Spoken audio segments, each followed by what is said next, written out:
Back of an island, that was why they were designed. And these two, they're exactly the same thing, but one of them has panel next to panel, and the other one is like the rest of them with the space in between. Why would you do that?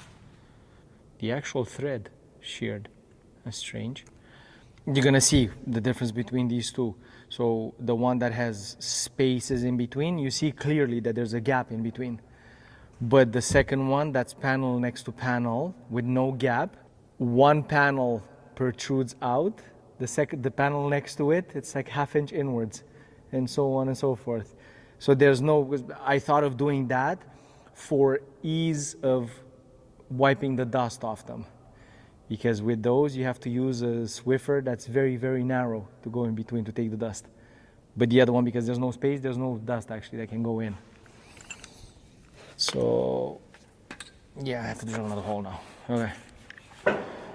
Cover your eardrums. Don't break. Random pieces, random shapes. But if you follow the sequence and put them in the right order, you're gonna get what you're gonna get. See, this is a very intricate piece. You see, right here. It's straight. When you're gonna see the wall, you're not gonna say that there's straight pieces in it, but there are. And you see, that one was straight. This one has a little bit of a curvature on it. Because the idea with this, it has spheres that are pushing through what I start with is called the canvas. So flat surface, and you're pushing a sphere from one side in that canvas, then immediately under it you're pushing the other way, and then so on and so forth, and right and left, same thing happens, and you multiply it as many times as you need. It's all math based. Like you do the sphere, depending on the diameter of the sphere and the distance that you're putting it at, it creates different shapes.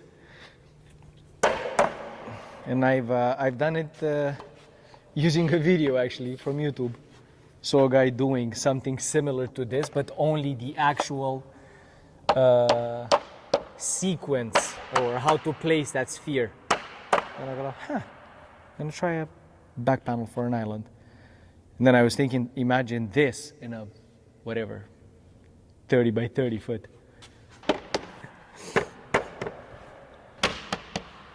These ones here, they're not sorted, so I'm gonna cry with these ones a little bit. Because I know when I did this panel here, and for whatever reason, I had only like, 5 or 6 pieces on that panel.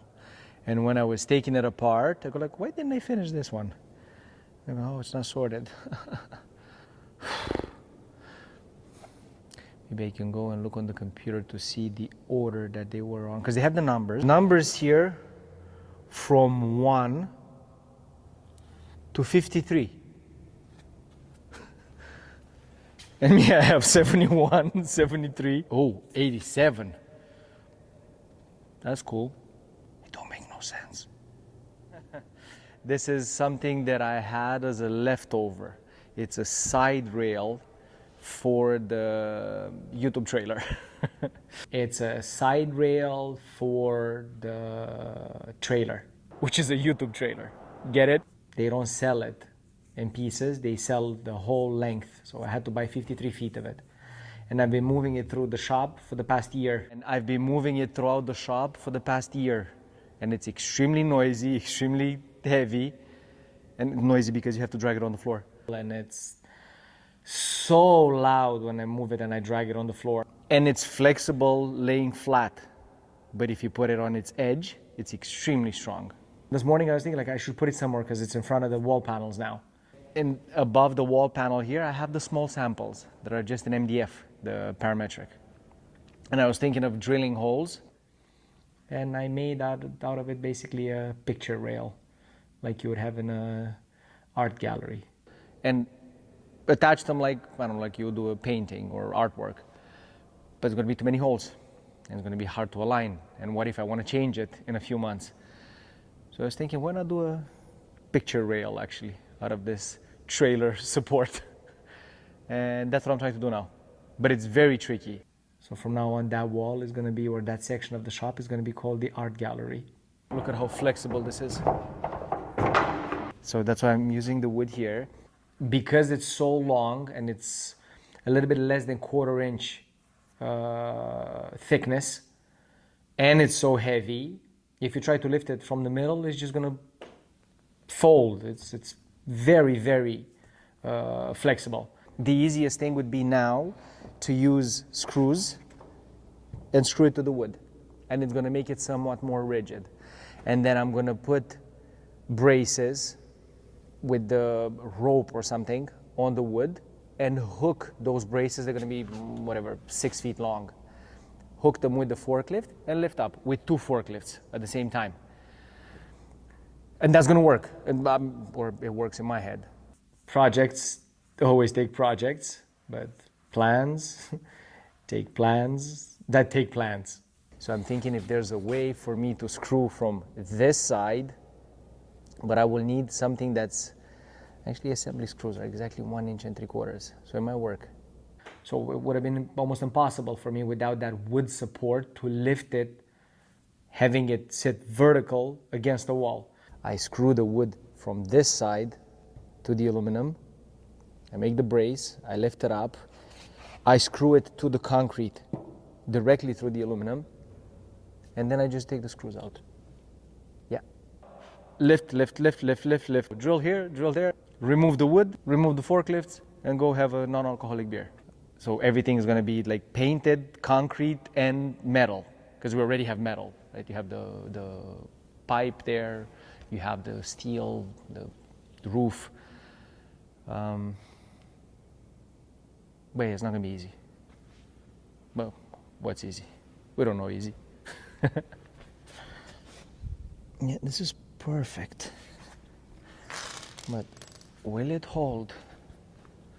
Dun, dun, dun, dun, dun, dun, dun, dun. I'm really curious if this is gonna work. This aluminum is very, very strong.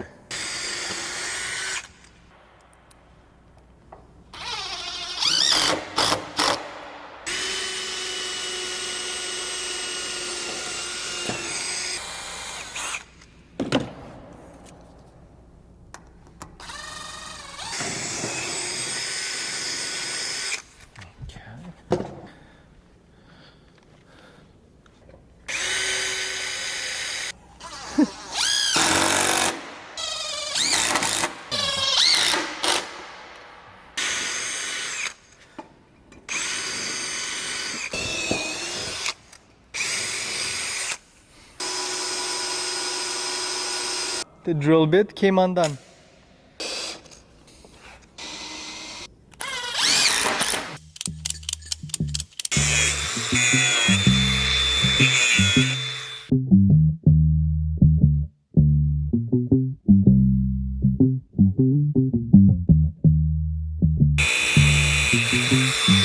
It's right in the middle, and it might be a little bit too much weight, and it might want to bend in the middle.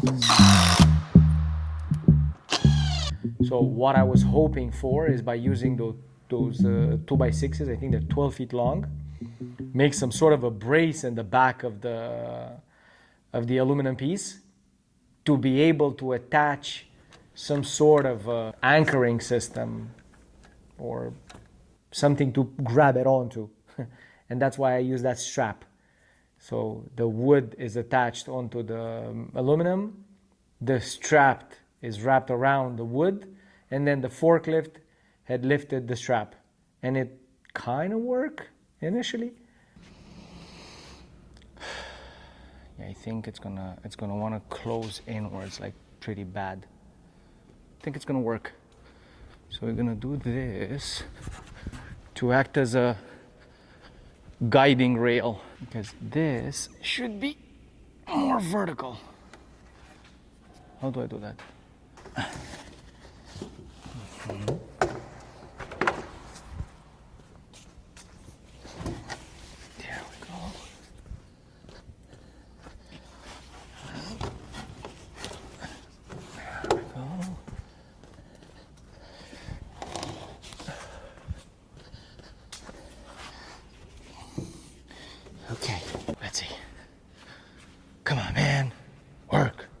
In my head, this works. And in my head, everything always works until it doesn't. Huh?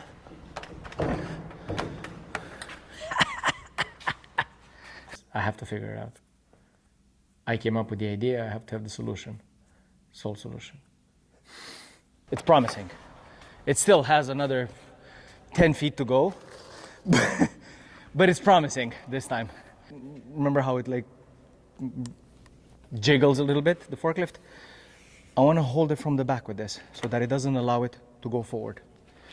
I want to go through this so that I squeeze basically the strap in between the two pieces of wood. I mean, come on. Come on. It's still rotated.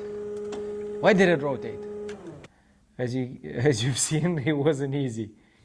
And it took a lot longer than anticipated. So actually, what I'll do is like this. That's all you have to do, stay like this. Why don't you stay like this?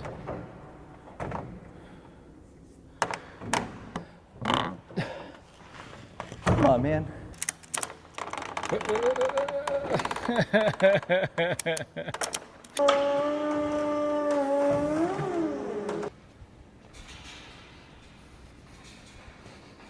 There we go. And now with the ladder, we're going to see exactly how high we're going to put it. But then fiddling with it and adjusting and readjusting and then readjusting, I was able to lift it against the wall. And once it was against the wall, it was easy. Just drill a few holes and put some bolts, screws in it, actually concrete screws. And it's there. And it could be that that thing is going to hold the building now. So that's pretty much it.